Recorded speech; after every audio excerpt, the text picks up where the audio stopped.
Good morning, Louisville, and welcome to the third installment of the live stream web show. We're joined this morning by Anthony Smith, who's the Director of Safe and Healthy Neighborhoods for the City of Louisville. That's a mouthful to say. It is a mouthful. Good morning, Anthony. Good morning. Thanks for having me. So these next 3 or 4 weeks, we're going to be continuing the exploration we started a couple weeks ago. We're talking to people from all around Louisville who are really important to our city and are doing really interesting things. These Who's Louisville broadcasts will be investigating the identity of the city of Louisville throughout our run here at Zephyr Gallery at 610 East Market through March 27th. So, Anthony, the name of the show is called Who is Louisville? So who is Louisville right now? I mean, Louisville has always been a mix of everybody, and I think that's part of the thing that we're really working on, and people are working hard to do, is really start bridging all of those gaps. I think Louisville's been a city of neighborhoods forever, and people stayed in their neighborhood and did their thing, but I think there's so many interesting things happening that folks are crossing boundaries and crossing lines. So I think Louisville is becoming a mix of just a lot of different people doing a lot of different things, and I think people are finally at a place where they're experimenting in different neighborhoods, going to the different things that are happening, eating at new restaurants, going to new places. So I just think I think it's open. I think it's really wide open to who Louisville can really be, and I think everybody, there's still some inequities that we got to work on, but I think there's a lot of possibility for a lot of folks if they're willing to take those chances. So you talk about crossing boundaries, going over into different neighborhoods. I think that that's a good metaphor for a lot of stuff that's even happening at the national level these days. We're having different conversations maybe than we did 5 or 10 years ago. Absolutely. And Just so, a year ago. Right? Yeah, a year ago for sure. So what is one thing or two things that you've seen at the national level, a conversation that's going on, or just even something interesting that you maybe have read or heard that you think Louisville could gain inspiration from or learn from? Oh, wow. There's a number of things that, I think Louisville is gaining and could gain more inspiration from. One of the things that I'm really excited about is actually My Brother's Keepers, President Obama's initiative really around working with boys of color, really figuring out how do we get better outcomes for them. And, we just was in D.C.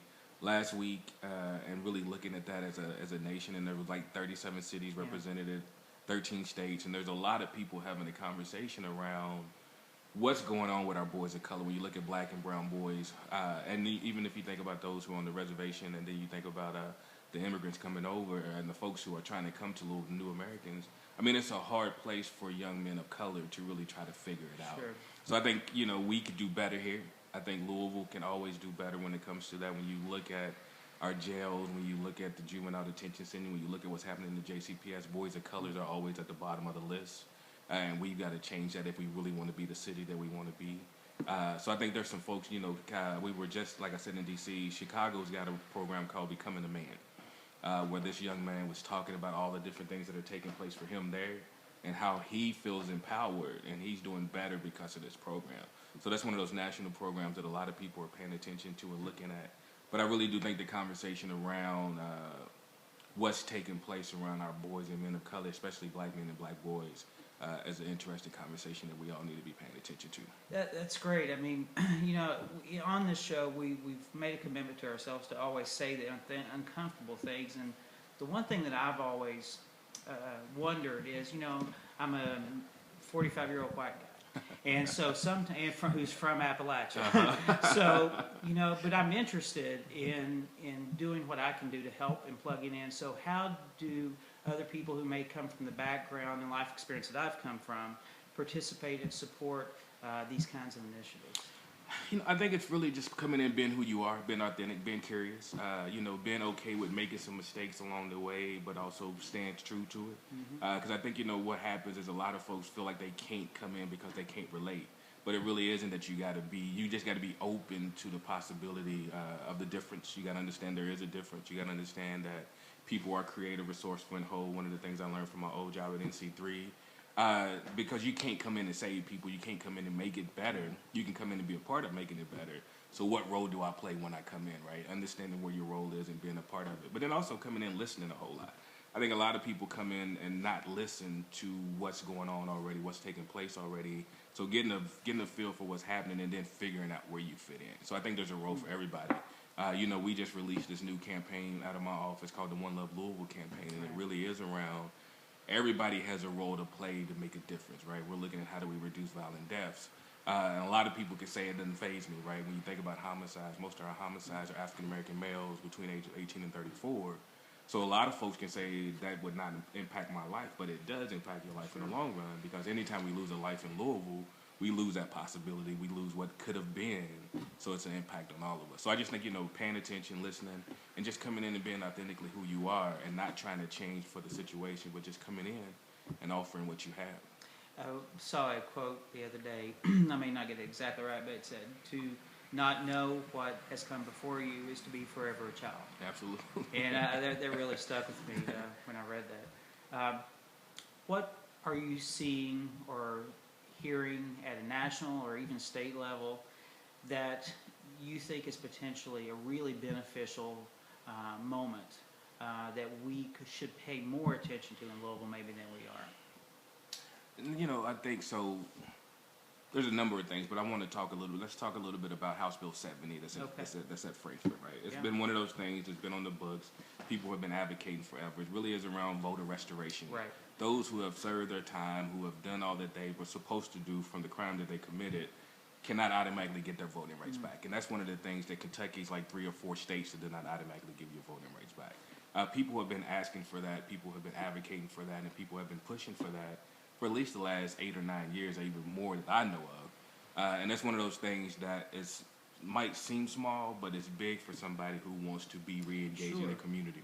So if we can have people paying attention to that and people thinking about that and just thinking about how do you help people return home from being, after they've served their time in prison completely. It's hard for folks to find jobs. We talk about ban the box, which is a national movement. Metro government actually bans the box on their thing. And it's like, how do you do that more consistently? How do you give people a second chance? How do you really let them re-enter after they've served their time? We can't be punitive. We can't keep punishing them for the same crime once they've done what they're supposed to do. So I think, one, paying attention to House Bill 70, really going to Frankfurt. I think they're going up on the 26th of February for the House Bill 70 day. You can get with Kentuckians for the Commonwealth and folks like that who are really going up, KFTC, advocating for it. But I think that's one thing. If we can get people to rally behind that, and then I think that would have domino effect on helping people not recidivize and then also helping them re-engage in the community. Sure. KFTC is doing some amazing work around that particular issue. And if someone's interested in this particular issue, what's the best place for them to connect with to start getting involved with it? I would think Alicia Hurl over at KFTC. Check them out on their website. They're helping co-sponsor this day. I think the folks over at ACLU has been a big part of this as well. And then there's just a lot of grassroots movement behind it. And I think the council, when Councilwoman Scott was there, they pushed a resolution where all of the council and Mayor Fisher signed on, asking folks in Frankfurt to sign it as well. So I think you can call your local, you can call your state reps, you can find out who your state reps and call them or write them. But I think starting with KFTC or ACLU would probably be the best bet. That's great. And I think it's, if I'm not mistaken, it's kftc.org. Yes, absolutely. What do you think that folks in Louisville can learn from the experience that you've had as director of Safe and Healthy Neighborhoods? Because you were the first director of Safe. It's a new office, It's what, 2 years old 2 now? years in March. 2 years in March. Time flies. Time goes by quick. Yes, it does. What is some of the, what's one or two of the biggest lessons that you didn't anticipate, maybe going into this role, that you've learned from in the work, and how can the rest of Louisville maybe learn from some of those same experiences? One, I think, people are more willing to help than we really believe they are. Because when my first day on the job, there were a number of emails from people all over Louisville saying, how can I be helpful? There were a number of letters from people all over Louisville saying, how can we be helpful? And it's just been a consistent call. I think people have always said, what can we do better? We want to do better, right? So one, I think we just got to understand that even though at times it doesn't feel like everybody's engaged, people are more engaged than we really give them credit for. Because I walked in thinking, I would only get calls from certain points of the city because that people thought they were more impacted by it. But like I said, there was emails from folks far east, far south, far west saying, how can I be helpful? Even from Indiana saying, we know this is a big job. How can we be helpful? So I think that's one thing we can all learn is that, there is help around. You just got to reach out and accept it. And it's going to come from different places. It's not going to come from all your likely suspects or likely folks at times. But then I think just on the national level, I think people got to understand that when you look at Louisville, and I know, violence is real personal. It happens to me and it happens to my family, but Louisville is actually one of as like the fourth safest city when you compare us to our sister city and our sizes. And we were fifth last year, we're fourth this year, and that's based on FBI data and crime and stuff like that. So Louisville has violence, and there's, we're looking at how we solve it and how we get to an issue where it starts really ticking down. But I just think people got to understand that it's not as dangerous as it could feel at times. But it also depends on who it's happening to and how close it's happening to you, right? So if it's happening close to me, then it's going to feel like I'm in a dangerous city, Sure. right? So, but I just think people can understand. I think the mayor talks about compassion, and I don't think people think it's hokey, but we are a compassionate city. People care, and it might not feel like it consistently, but I think people care more than we give them credit for. And I think one of the things that being in this role, it allows me, and my other role in NC3 allowed me to see all of the city. And we've got a beautiful city and a lot of different things that I just don't think people take advantage of. So, for me, being able to sit in all the different rooms, go to all the different places, I just want people to take more advantage of our city and really get out and, be a tourist in your own city kind of thing. What is the definition of compassion? For me, it really is. It's just, sometimes putting others before yourself. Understanding that you've got to think about, the whole and not just yourself. But I think you also got to be compassionate to yourself, right? Because I think a lot of times it's easier for us to be compassionate to others and feel for others and give others a little bit more grace than we give ourselves. So I think, we've got to be able to figure out how do we be compassionate, not beat ourselves up, not be harsh on ourselves, not beat us up because of our inequities that we have in ourselves, and just really how do you play all of that out. So I think it really is taking time to get to know yourself and others, and just really giving people grace, treating people as creative, resourceful, and whole, and just allowing people to be who they are and loving them anyway. You've said a couple times, and it comes from NC3. Absolutely. Creative, resourceful, and whole. That's a phrase that from the very first time I ever heard it has stuck with me. Absolutely. I only needed to hear it once for it to stick with me. Can you talk a little bit, for those who may not be familiar with NC3, the work they did, and that phrase, can you unpack that a little bit for us? Yeah, so, NC3, Dana Jackson, Jenny Jean, Ebony O'Ray, Jane Walsh, there's a lot of folks that you can go through, was a grassroots organization that did organizing, and we organized based on relationship building, right? We didn't organize around issues. We organized around creating relationships with the individuals and the communities that they lived in, and really saying to folks who live in those neighborhoods, you have all the tools you need. Let's just figure out how we bring them together, right? So it was really around empowering folks to understand that they had what they needed. They were creative, resourceful, and whole. They got to where they were before we showed up, and they were going to get wherever else they needed to be before if we didn't show up. But it was really around how do you build this collective movement around folks who care about each other in a way that whether I agree with you 100% or not, I'm still going to love you and give you grace and help you figure out the world.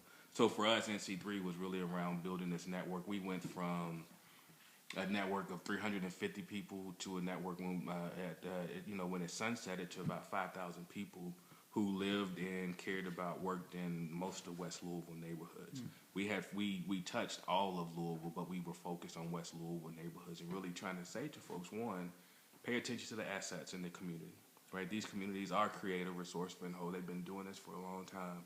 There's been generations of people who have come from, lived in, and have made it out, or who have made it and stayed in those neighborhoods. So we don't need no saviors to come in and do any of the work. It really is around empowering people who live in those neighborhoods, and encouraging them, giving them tools and skills that they need to create their best outcomes possible. So I think, when you think about creative, resourceful, and whole, for me, one day it finally hit me, you kept saying everybody's creative, resourceful, and whole, everybody. But you also got to look at yourself and say, I'm creative, resourceful, and whole, right? So you got to go back, because if you don't see yourself as creative, resourceful, and whole, you can't treat everybody else that way fully, right? So, but NC3 was just this model, and you see a lot of people who have come from it who are still a part of it. Think about Delquan Dorsey, who's at the governor's office right now. He's a director for executive director for the Minority Empowerment, and he's this NC3 person who It's taking that creative, resourceful, and whole, this relationship building community, and building bridges, right? One of the things NC3 did best was build bridges between those who have perceived power and those who don't, and made people sit at the same table and say, let's figure this out together, right? Nobody's voice is bigger than anybody else's. Everybody's got the same voice, but we need you all at the same table, right? You have different resources than they have, but resources are resources. So it was really just, and it still goes on to this day, but it was just one of those things that, we really pushed hard on figuring out how to let the communities lead the work, and we just supported the work in the best way we could. In looking at the landscape of Kentucky and the landscape of Louisville these days, I'm seeing a lot of, it goes back, to the House Bill 7 that we were talking about. There seems to be a new conversation around civil rights of across the board, of what that means. And I know my own personal view is that anytime that rights are denied to one person, they're denied to all of us. Absolutely. That's how I was raised, and that's what I still believe. What are you seeing as some of the more productive conversations we could be having around civil rights that we're not? I think Louisville is, and I think it's starting in Louisville, and Louisville's pushing it farther out, because I think, when you think about Kentucky's a very conservative state as a whole, right? And I think, when you start talking about civil rights, and you start talking about differences, and you start talking about, not just race, but also gender and sexual orientation and all of that, Kentucky gets kind of closed up, right? The farther you go out from Louisville and places like that. So I think, I think Louisville is having the tough conversations, right? And I think Louisville's pushing it on the state level. And I think people are actually learning from Louisville on how this stuff is getting done. I think, we have continually pushed the conversation since the Trayvon Morton, since the Mike Brown and all of that stuff. I think we've got a group of young folks who are really pushing that conversation, who are going to be pushing it harder and having deeper conversations. I think, it goes back to my earlier statement. I do believe we've got to have the hard conversation around who's not faring well in our community, why aren't they, and what can we do differently, right? And I think it goes back to, for me, it's still, race is a hard conversation for us to have, but it's one that the mayor is willing to have. I think there's other people. We just had the 100 Possible Quorum who spent about a year having this hard conversation. They just released a report. I don't know if anybody, how many people have read it and looked at their recommendation, but it really is saying, how do we look at equity a little bit different? And, one of the first things in the meetings that we had with the mayor when we first started this work was he wanted to know who it was happening to when you talk about homicides. And if you know who it's happening to, then let's claim it and name it, and then we can get people rallying around that. So if we're losing more black men to homicide, then let's have that conversation. When you look at suicide and overdose, we're losing more white men to that, right? And that's happening in Southwest and Southeast. So we want to really start looking at and just be real clear. Those who are hurting, why can't we just say it and figure it out instead of trying to make it and be politically correct around it and make it a bigger conversation than what it needs to be, right? If our young black men are doing bad, let's figure that out. If our young black girls are doing bad, figure that out. Young white women, whoever, let's figure it out and let's make it happen. And let's not hold ourselves back because we're supposed to be so equitable when it's that conversation, right? Because I think, focusing in on the population when they're doing bad makes it more equitable. Even when you think about the homeless, I think the mayor and the team just did the veterans. We won't have a homeless veteran because of some of the funding and some of the work that they've been doing. But that doesn't mean we don't have other homeless people, right? Where do we care? How do we really do our work around that? We need more detox beds, right? We're not talking about drugs and huge problem. Huge problem. When you think about heroin and you think about what's going on. Everything I hear on that, right. It's growing, rapidly growing again. And it's hitting us in East, South, and West. Right, but we're not having the conversation. We're not putting more funds on the table. We're not advocating for the things that we need. Mark Bowden, who runs the jail, has the largest detox in the city. Right, but he can't get folks all the way through treatment because by the time he gets them there, then it's time for him to go because of the crowding and because of the way just the sentences, right? So, I mean, you got all of these things taking place, but then they end up back in because they never completed their detox and they didn't get treatment. So, therefore, they got to get it fixed so they go steal and rob and, end back up in jail. So, I mean, it's just all kind of things that, I think we're ready to have the conversation on, but then we got to be also ready to fund it to the capacity that it needs to be funded. And that can't just be through city money. It's got to be through collaborations with our private partners, with our foundations, to really say, if we want Louisville to be better, we got to do these things. Absolutely. Yeah. And you talked about their treatment. I think the Healing Place popped to mind. Mm-hmm. They're doing really amazing work, and that's a great example of public-private partnerships that is stepping in Absolutely. to address an identified need without being asked to do it. Right. Right. And that's just one example of a lot of folks, I think, around Absolutely. the city of Louisville.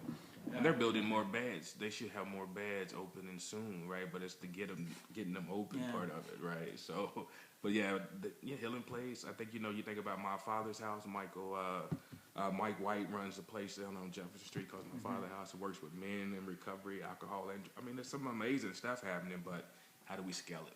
Yeah. Right. How do we get it to the place where we can take care of all folks?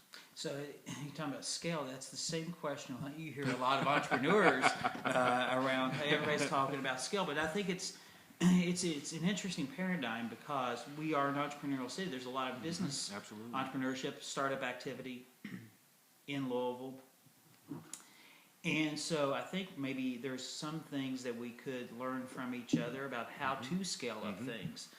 Because it gets into this conversation about, are we all sitting around the same table? And I think we still have a lot of work to be done to that because the business crowd sees business as its own thing. The social justice crowd, I think, a lot sometimes sees that as their thing. And so we have all of these ecosystems that are sitting beside each other.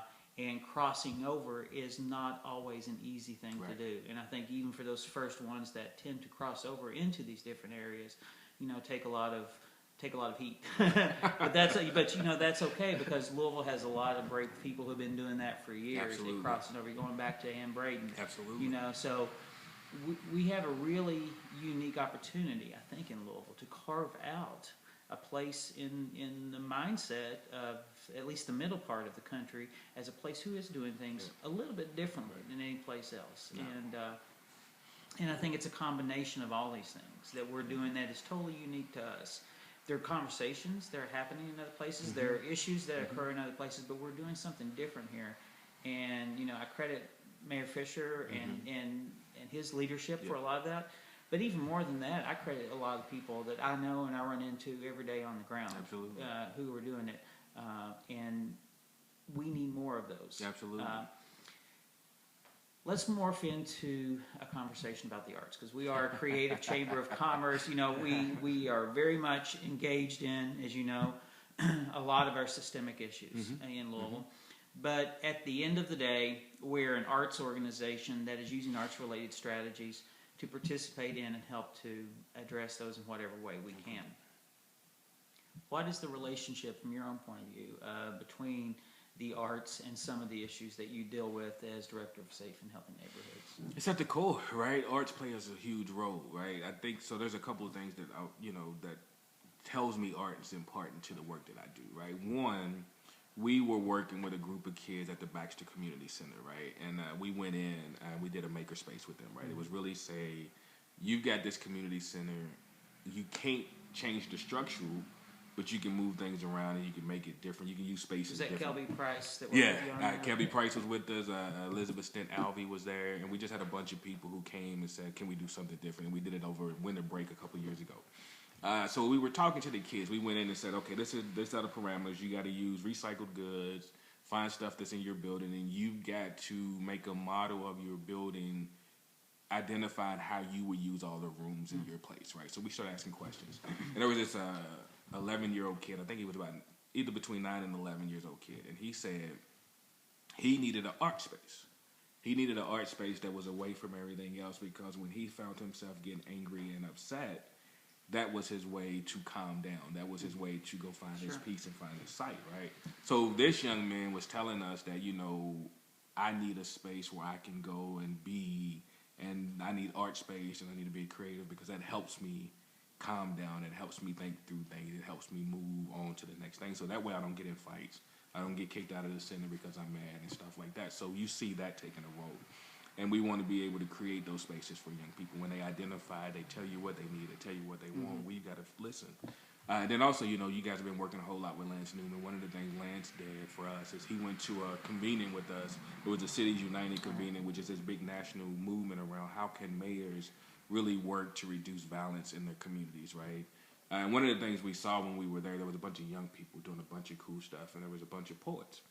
And they were talking about how violence impacts their lives and how poetry helps them not become a part of that, right? So Lance came back and, you know, we debriefed with the mayor, and he was saying to the mayor he wants to create something like that, right? So I think, you know, Spread Love Lou came out of that 4-day event where everybody was trying to bring together. And so you see a bunch of people coming around using their artistic, their creative skills to really, one, get them out of that lifestyle, but then also to talk about it in a way that's not threatening, in a way that people can get it and hear it. So I see it playing a huge role. You know, I think, you know, you had young people who've done documentaries around violence. Lavelle White, you know, who had, you know, on his second one, on his actually third or fourth documentary right now, but his second one on Smoketown. If you ever look at his Young Black Voter video, I mean, it talks about so many different social ills and so many things that are going on. But the cool thing about it is it shows how Lavelle maneuvers through it and how he figures out the world based on his mentors and stuff like that.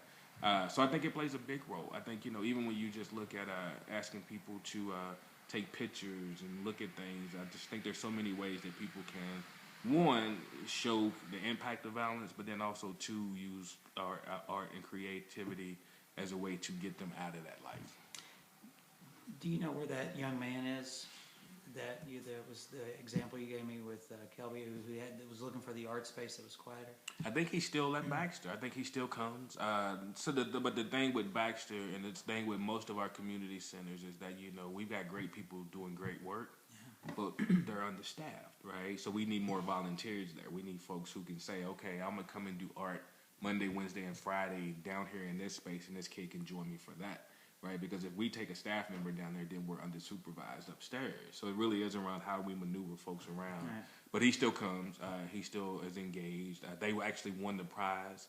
They ended up, a donor gave us $500, so they got the $500 to go spend any way they wanted to. We were going to do it again this winter, but time got away, so we're probably going to do it again over spring break. But it's just one of those things where you can give kids the tools, think about their space. And one of the cool things that also happened is they got a new basketball floor. They got a new TV screen and a new teen room downstairs. So a lot of their ideas were then actually came to light. Because we were over there for the beautiful tour space, right? It is beautiful, and that came out of that. That's great. Yeah, so, you know, you take a lot of their input, right, and you come back and you do some of the things you can, and they get to see it, and that empowers them to say, I do have a voice, right? People heard me, things happen. But you got to be real intentional about it and say to them, look, this took place because of your input. It might be something we were working on, but your input actually does really push it through and make it different. What artist have you been exposed to in your life, or have you, that pops to mind, that really changed the way you thought about art? And it could be music or visual, whatever it pops to mind. So one of my, you know, favorite writers is Langston Hughes, right? Langston Hughes led me to the Harlem Renaissance, led me to the jazz, led me to a lot of that stuff. But Langston Hughes was like one of the first writers that I really, you know, that was at the age of like 24. I wasn't a reader, I wasn't a reader and any of that stuff like that. Finished my first book I actually finished all the way through as an adult was Malcolm X, the autobiography of Malcolm X, Alex Haley. But then that led me to, you know, looking for other stuff. But when I found Langston Hughes, led you to Darnell Harrison, led you to Paul Laurence Dunbar. I mean, just to so many different people. And, you know, one of my favorite characters is from him is the simple character that he has. This guy who just sits in the bar, talks stuff all day long. You know, so just a real simple guy, but has such a huge impact on his community just because of his philosophy and what he thinks, right? So I think that's what it was. When you think about Langston Hughes and you think about Bob Marley, and then you just think about the hip-hop culture as a whole. You know, I got a lot of hip-hop artists that I just listen to that inspire to this day. Who's your favorite right now? Right now, it's Kendrick Lamar.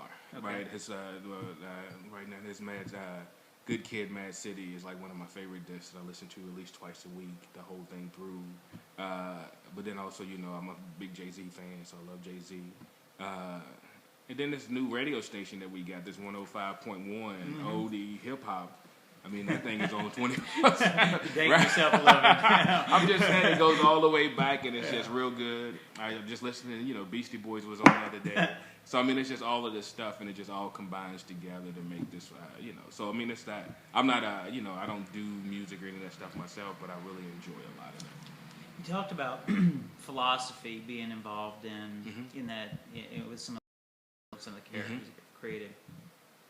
How would you describe the philosophy that's behind a lot of the work by local artists like Lance? How would you kind of merge philosophy with what you're hearing and seeing? What's some of the themes there? I think it's it's finding self. I think it's figuring out who I am in the world, being comfortable with who I am in the world, and really wanting the world to see me. Right, it really is one of those places. When I listen to Lance and the crew, Robin and all of those folks do their work, and even the band what's the band that travels with them? Missouri.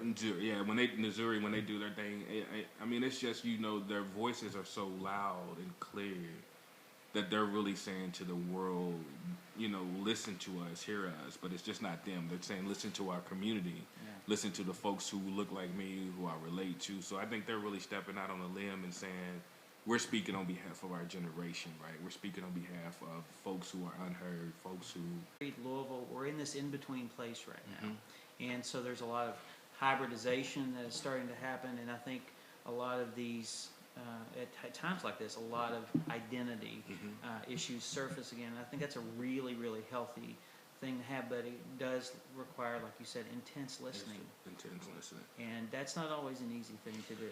No, because I think a lot of times we all think we got the answer, right? Yeah. We all want to tell you what you should do instead of listening and just letting you figure it out. One of the things also from NC3 is powerful questions, right? So my goal and role was not to give advice; it was really to ask questions about what you were talking about. There's an organization in Lawrence, Massachusetts that we work with, and their thing was your question is my question, right?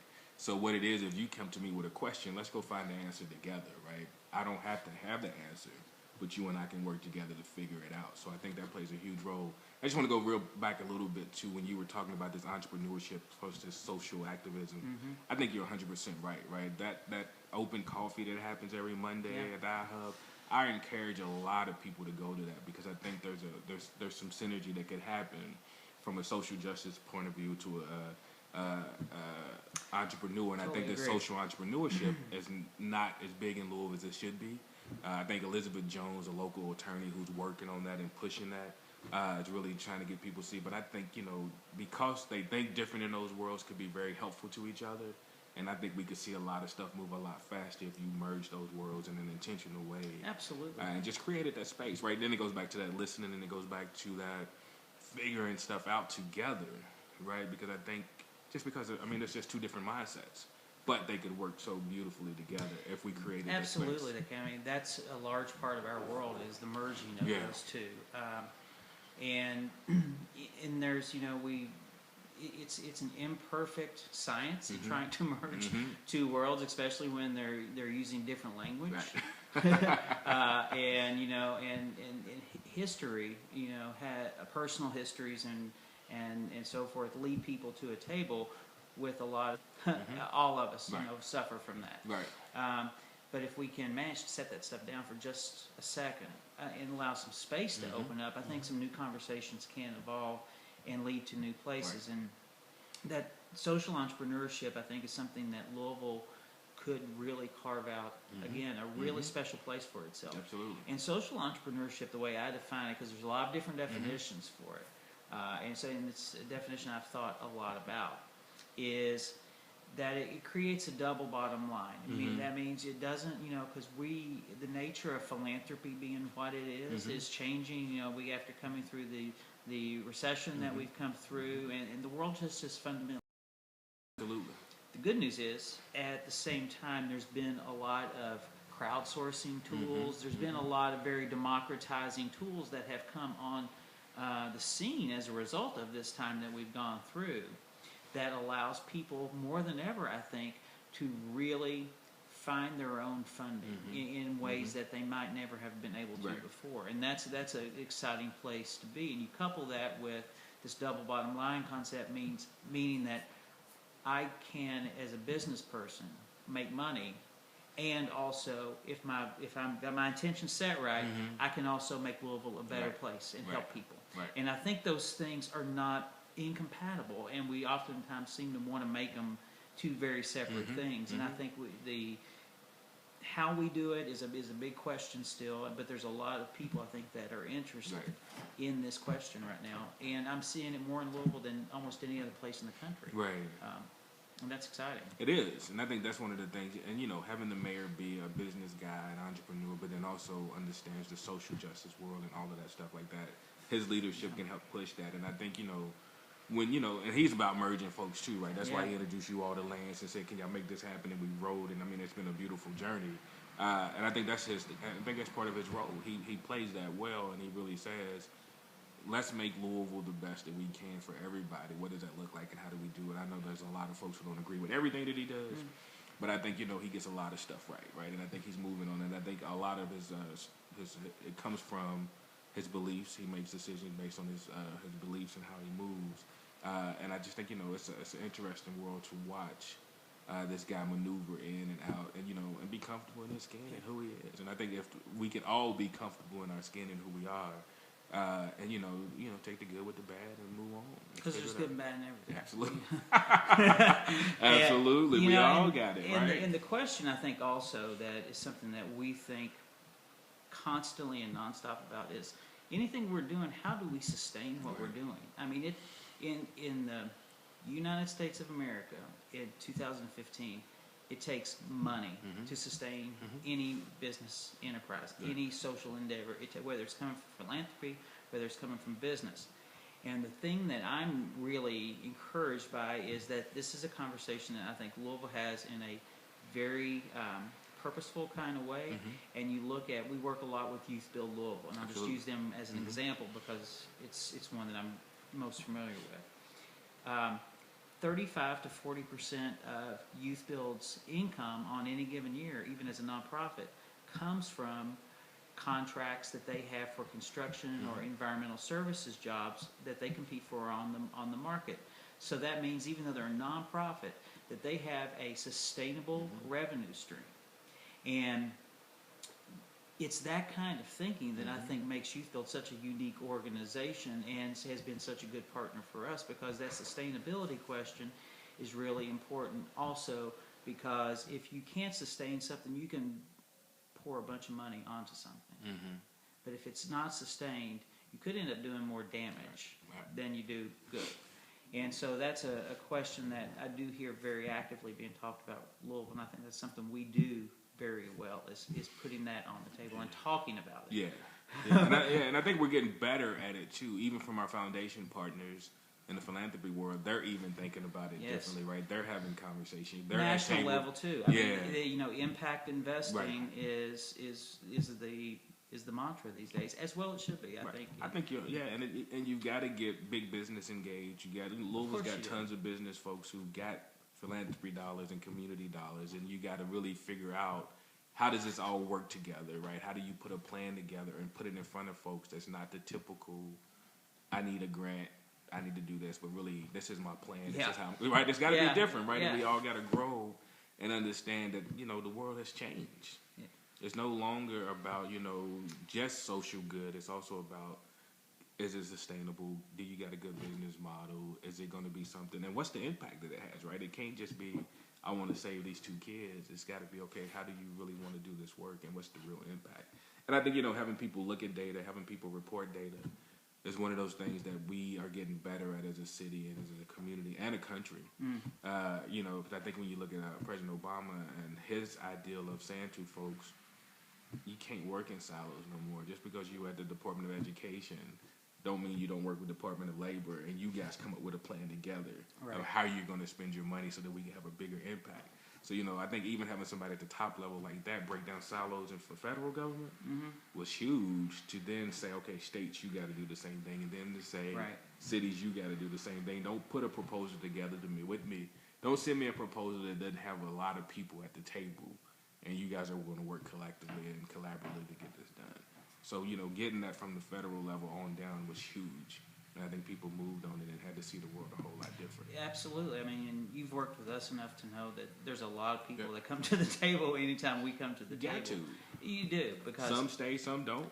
Judy Jennings is one of my heroes on the local scene, and and it's an old proverb, but she always says, if you want to go fast, go by yourself, but if you want to go far, you go with others. And I think that, as Judy always is, really of the moment in anything she says. That's it. And the only time I want to go fast is when I'm in the car, so I'm by myself most of the time. But when you're building movements and you're trying to get stuff done, you got to do. I mean, that's the long work, right? That's the long. And when you talk about sustainability, sometimes it's not just about money; it's about who's all brought into the plan and how they change their day-to-day structure and their policies and their organizations and how they move.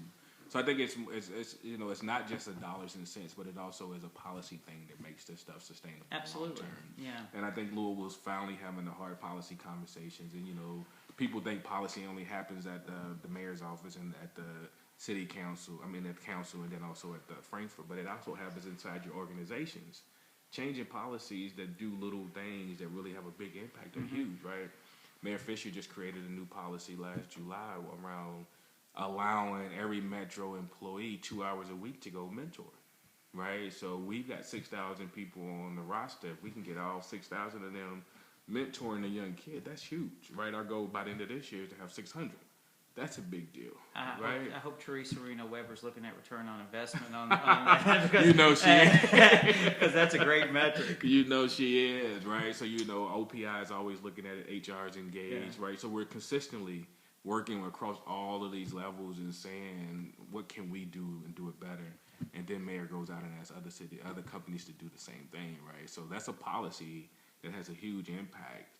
That's easy to sustain, right? Because you're just allowing people 2 hours a week, right? It ain't like you are hurting anything. And it's one of those things that don't cost you as a company anything, but it actually gives the community so much more. That's right. I mean, at 2 hours, that's a prototype, and that's with our organization, we don't intend to build this big monolith of an organization. We intend to always keep it lean and small because we are built for speed, but our speed, to be specific about it, means we're about prototyping. Right. It's a responsible use of resources, the way we see it, to test something small, see if it's working, figure out what's not working about it, is it meeting a need, or the right people at the table. You can always replicate, you can always scale it up. But so in our prototyping, we've discovered a lot of things that seem like good ideas at the beginning, really just weren't that great, and a lot of things that we maybe even didn't think so much about turned out to be a really, really big potential in play. And so that prototyping and speed of testing is something that we really specialize with in our organization. And to that degree, we've got an artist getting ready to come and work with you. Absolutely. Can you talk a little bit about the program that Corin Shadmi, who is the artist, is going to be coming to work on? Yeah, so he's going to come and help us out with our zone, not our zone, I'm thinking about Zones of Hope. Actually, this is our Summer Works program. We'll get back to Zones of Hope now. It's the mayor's summer employment program where he works with 16 to 21-year-olds, helping them get employment, where he's calling on this year to get 2,500 people employed. And what we're going to have the artists do is come in and, help us visualize the data a little bit different, right? So it tells a story that's just not numbers on a piece of paper, but it really is this piece that we can show people the impact that it has, why it matters. But then also, too, help us figure out, right, what's the best advertisement? What can we create to really get young people engaged and get them involved? We just hosted the showcase this Saturday. And it was cold, but we still had a good number of young people. I don't know what the final numbers were, but when I was there, it was a lot of young people coming through looking for employment. Yeah. So we say young people, they came dressed, they came ready to ask questions. Parents brought them in to help them do resumes. There was a computer lab there for folks to do online stuff. So this is a summer works program that the mayor's been running for the last 4 years. We started with 400, helping 400 kids get a job. To last year we had about 2,100, and this year we're shooting for 2,500.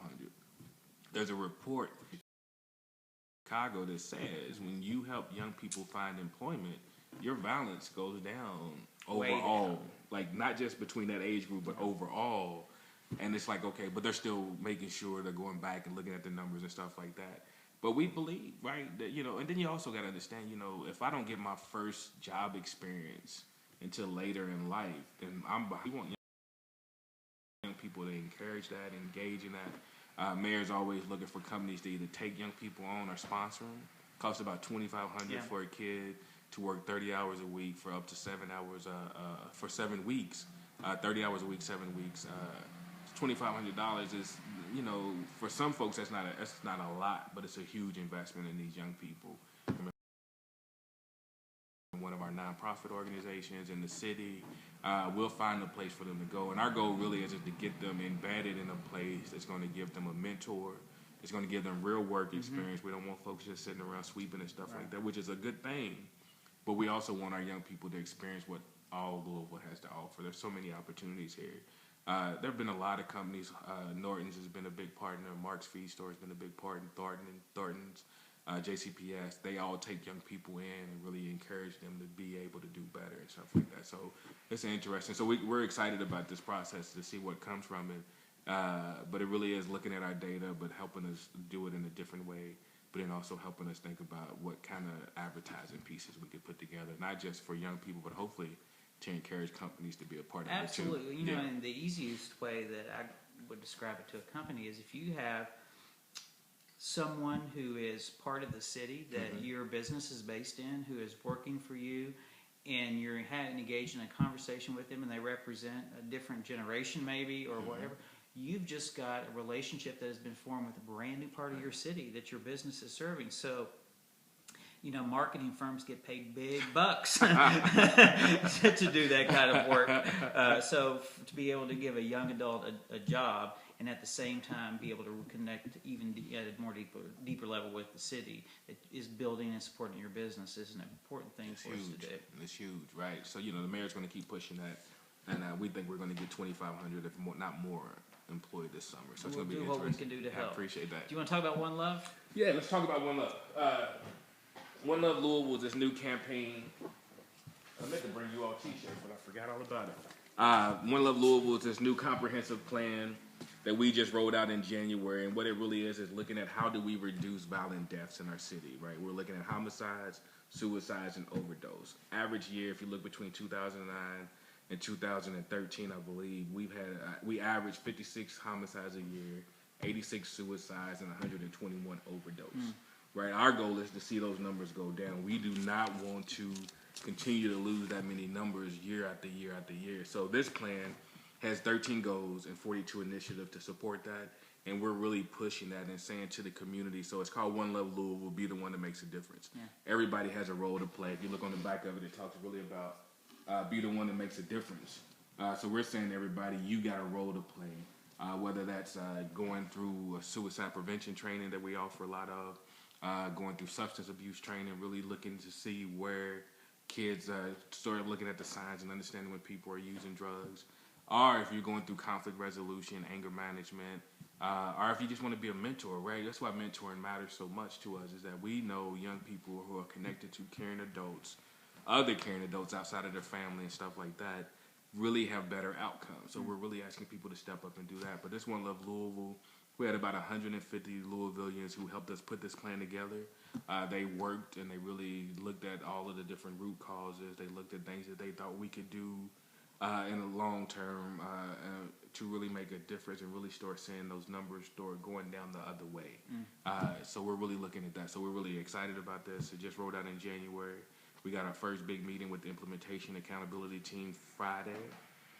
So we're going to meet with them monthly and just share numbers and data and all of that stuff so that they can look at it. And we're off to a rough start already with homicides, and we're at 16 homicides compared to 2 at this time last year. We ended the year last year with I think about 56. 11 of those were domestic violence homicides. So we're just looking at all of those numbers and saying, okay, what can we do differently as a community? And we want to do as much prevention and intervention as possible. So we need the community ready to help us prevent, understand what they can do to prevent it, but then also understand what intervention is and how do they play a role in intervening when they see a hostile environment or see something that's kind of troubling to them. Who do they call? Who do they get a hold of and stuff like that? So Louisville, we're excited about it. It's going to be one of the things that it's going to be long-term plan. When we started this work, we understood we weren't going to change numbers overnight, that we were going to have to put a lot of work in.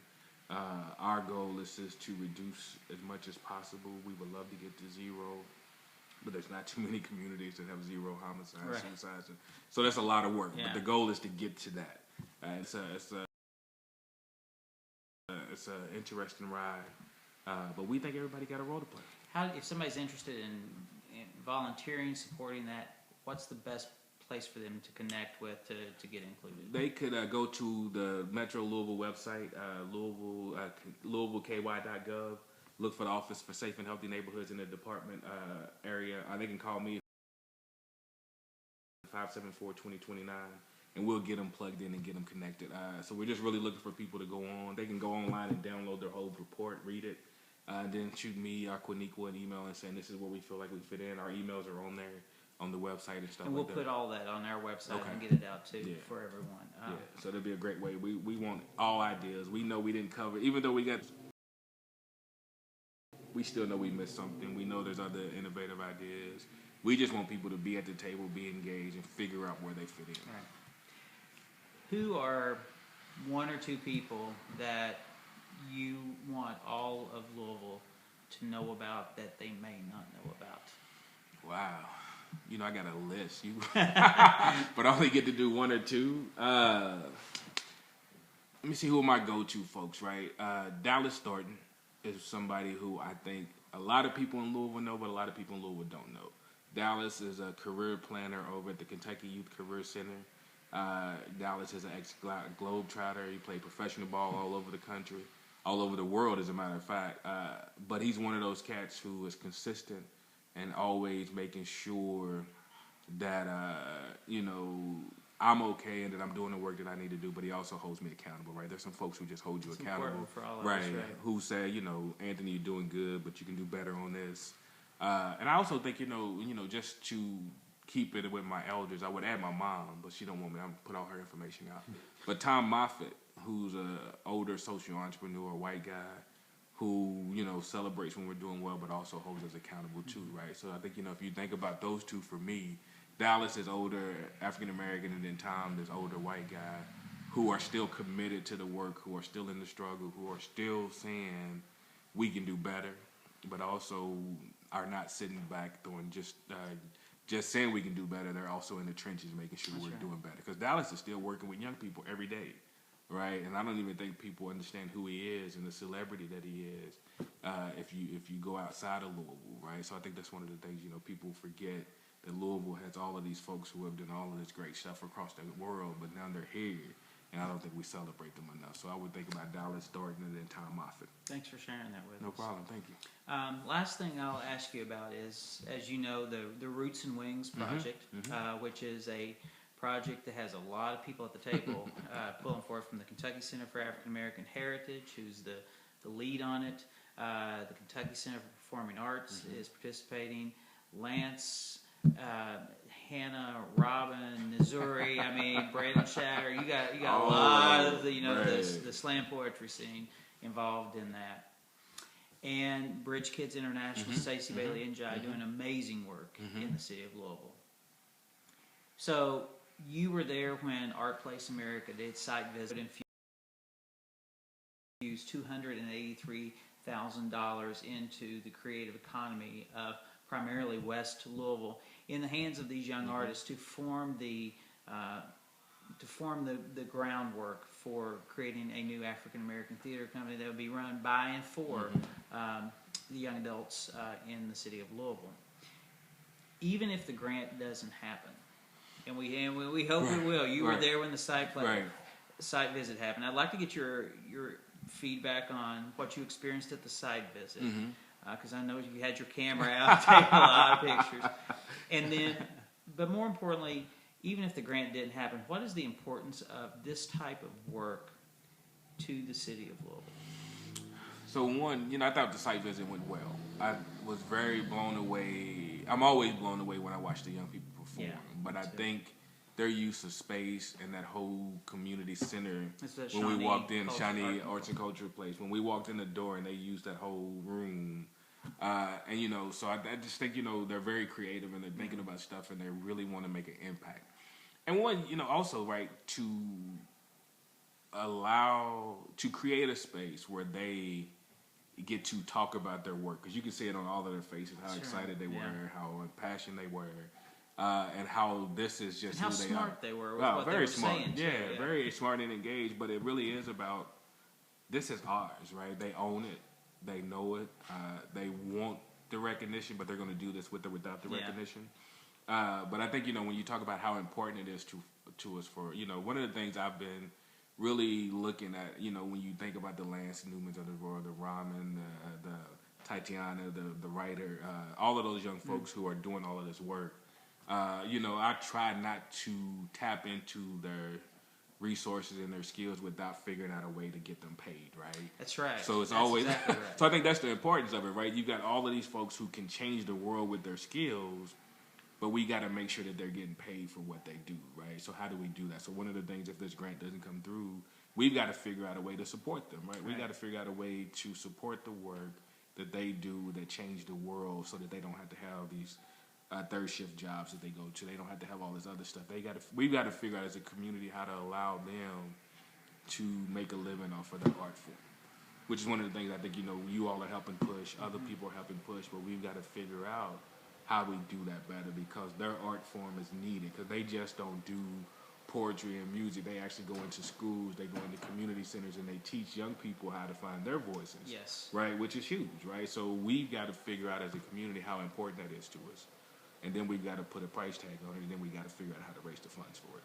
So for me, their thing is so much bigger than just their performance. It's also what they do in community and how they do it in community and how we support it. And they have, taken over the course of the last year that I've been working closely with that group. They have taken so much of their own personal time in life to figure out how to organize themselves. Absolutely.